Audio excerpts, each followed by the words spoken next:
Le doua, ce n'est pas simplement une prière, c'est une conversation directe avec Allah. Une conversation intime, privée, où il n'y a ni intermédiaire, ni barrière. Peu importe où tu te trouves, peu importe les circonstances, tu peux toujours lever les mains et lui parler. Dans les moments de joie comme dans les moments de peine, tu peux lui confier tes espoirs, tes craintes, tes besoins, même les plus profonds.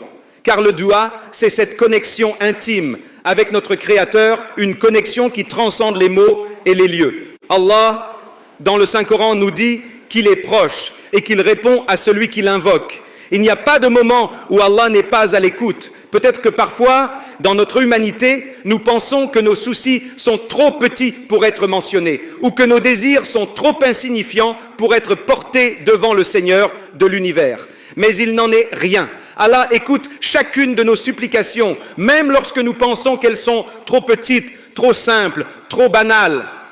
Chaque doua que nous faisons est accueilli par sa miséricorde. Imagine un instant le Créateur des cieux et de la terre, celui qui a façonné les montagnes, qui maintient l'univers en équilibre, est à l'écoute de chaque mot que tu prononces dans ton doua. Cela semble presque inimaginable, mais c'est une vérité absolue. C'est une preuve de sa miséricorde infinie, une preuve que son attention n'a pas de limite, que sa compassion s'étend à chaque être humain, peu importe sa situation, son histoire ou ses fautes. Le prophète Mohammed, paix et bénédiction sur lui, nous a rappelé l'importance du doua à travers de nombreux hadiths. Il nous a enseigné que le doua est l'arme du croyant, une arme qui peut tout changer. Dans un monde où nous nous sentons parfois impuissants face aux événements, le doua nous redonne du pouvoir. Il nous permet de placer notre confiance en celui qui a le contrôle absolu. C'est dans le doua que nous trouvons la force, car il nous permet d'admettre nos propres limites et de nous reposer sur la puissance infinie d'Allah. Lorsque nous faisons du doua, nous affirmons notre foi en Allah. Nous lui disons « Ya Allah, je sais que tu es capable de tout, que tu es le Seigneur de l'univers et je me tourne vers toi parce que je crois en ta miséricorde, en ta sagesse et en ta puissance. » Nous déposons notre fardeau entre ses mains avec la certitude qu'il sait ce qui est le meilleur pour nous, même si parfois cela ne correspond pas à nos attentes immédiates. Le doua, c'est aussi un acte d'humilité. Lorsque nous faisons du doua, nous reconnaissons notre propre faiblesse face à la grandeur de son pouvoir. Nous reconnaissons que malgré nos efforts, malgré notre intelligence ou nos plans, nous dépendons entièrement de la volonté d'Allah. Et cette reconnaissance, cette soumission sincère est une clé vers la sérénité. Car une fois que nous avons confié nos préoccupations à Allah, une paix intérieure s'installe en nous. Nous savons que, quelle que soit la réponse, elle est entre les mains d'Allah et qu'il n'y a pas de meilleur endroit pour nos préoccupations. Le doua, c'est aussi un moyen de trouver la paix intérieure. Dans ce monde où le rythme effréné de la vie, le stress, l'angoisse et les préoccupations semblent constants, le doua se présente comme une véritable oasis pour l'âme. C'est un moment de répit où nous pouvons déposer tous nos soucis, nos peurs et nos incertitudes devant Allah, sachant avec certitude qu'il est celui qui détient la solution à tous nos problèmes. Ce n'est pas seulement un acte d'adoration, c'est aussi une libération émotionnelle, un moyen de délester notre cœur de tout ce qui l'alourdit. Quand nous faisons du doua, nous créons un espace de tranquillité au milieu du tumulte de la vie. C'est un moment où même dans le chaos, nous pouvons retrouver une certaine sérénité en sachant qu'Allah s'occupe de tout. Nous confions nos difficultés, nos espoirs, nos regrets, nos peurs à celui qui peut tout gérer, celui qui est plus proche de nous que notre veine jugulaire. C'est dans cette intimité avec Allah que nous trouvons la paix, car nous savons que rien n'est hors de son contrôle. Le prophète Muhammad, paix et bénédiction sur lui, nous a conseillé de faire du doua dans toutes les situations. Il n'a pas dit que le doua était réservé aux moments de détresse ou de désespoir. Au contraire, il nous a encouragés à faire du doua dans les moments de bonheur, de joie, de prospérité, ainsi que dans les moments de tristesse, de difficulté et de doute. Parce que le doua est cette corde qui nous relie constamment à Allah, peu importe ce que nous traversons. Faire du doua dans les bons moments, c'est reconnaître que toutes les bénédictions viennent d'Allah. Et faire du doua dans les moments difficiles, c'est se rappeler que seul Allah peut nous aider à surmonter ces épreuves. Il nous a également encouragés à ne jamais cesser de faire du doua, même lorsque nous avons l'impression que nos invocations restent sans réponse. Il est important de se rappeler qu'Allah aime que ses serviteurs lui demandent. Le fait même de demander, de tourner notre cœur vers lui, est un acte d'adoration qui lui est cher. Nous devons toujours nous rappeler que le doua est une forme de soumission et de confiance en Allah, un rappel constant que nous dépendons de sa miséricorde. Peut-être as-tu déjà fait du doua pour quelque chose que tu n'as pas encore reçu. Peut-être te demandes-tu pourquoi, malgré tes nombreuses invocations, Allah ne t'a pas encore répondu. Mais rappelle-toi que la réponse d'Allah n'est pas toujours immédiate, ni toujours visible. Il se peut qu'il te donne exactement ce que tu as demandé, mais au moment où il sait que cela sera le meilleur pour toi. Parfois, la réponse vient sous une forme que nous ne reconnaissons pas tout de suite. Parfois, Allah te préserve de quelque chose de mauvais en échange de ton doua.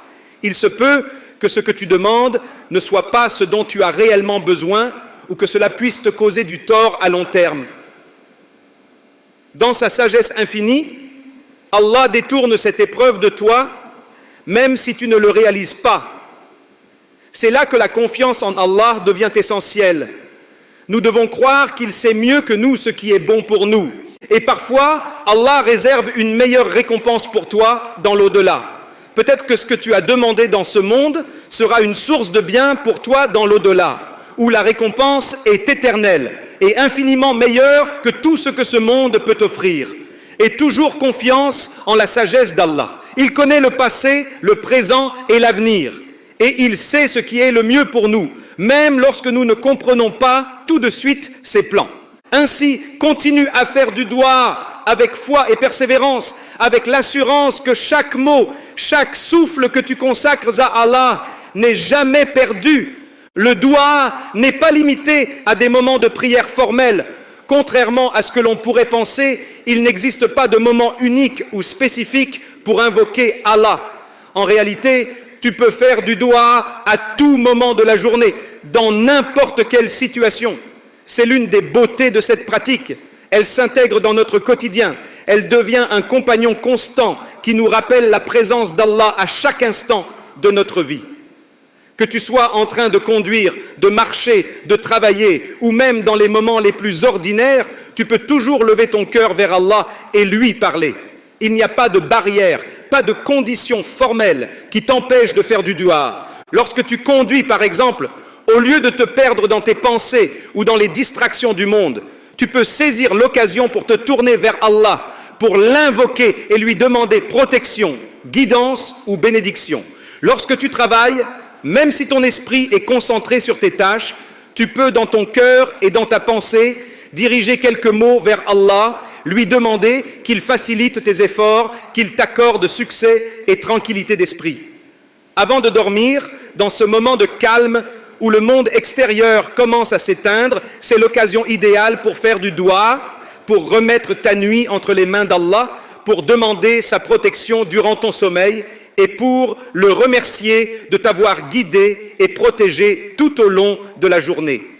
Et surtout, n'oublie pas de remercier Allah dans tes douas. Nous sommes souvent enclins à faire du doua pour demander, pour solliciter ce dont nous avons besoin, que ce soit des biens matériels, des solutions à nos problèmes ou des bénédictions spécifiques. Mais il est tout aussi important, sinon plus, de prendre le temps de remercier Allah pour toutes les bénédictions qu'il nous a déjà accordées. Le doua, ce n'est pas seulement demander, c'est aussi exprimer ta gratitude. La gratitude envers Allah est un acte d'adoration puissant. Remercie-le pour chaque petite chose, chaque souffle que tu prends, chaque moment que tu vis. Le simple fait d'ouvrir les yeux chaque matin est une bénédiction énorme. La santé, la famille, la sécurité, la foi, la nourriture, tout cela vient d'Allah. Parfois, nous prenons ces bénédictions pour acquises, sans réaliser à quel point elles sont précieuses. En intégrant la reconnaissance dans nos douas, nous renforçons notre relation avec Allah, car nous reconnaissons sa générosité infinie. Le prophète Muhammad, paix et bénédiction sur lui, nous a enseigné que la gratitude est un chemin vers plus de bienfaits. Allah dit dans le Coran, si vous êtes reconnaissant, je vous accorderai encore plus. Sourate Ibrahim 14:7. En exprimant notre reconnaissance, nous ouvrons la porte à davantage de bénédictions. Cela change également notre perspective sur la vie. Au lieu de se concentrer uniquement sur ce que nous n'avons pas, nous apprenons à apprécier pleinement ce que nous avons déjà. Chers frères et sœurs, faisons du doua une partie intégrante de nos vies. Que cela devienne un réflexe dans chaque situation que nous rencontrons. Car à travers le doua, nous renforçons notre foi, nous nous rapprochons d'Allah et nous trouvons la paix que nous cherchons tous. Que nos douas soient toujours sincères, pleins de foi et qu'Allah les accepte. Assalamu alaikum wa rahmatullahi wa barakatuh.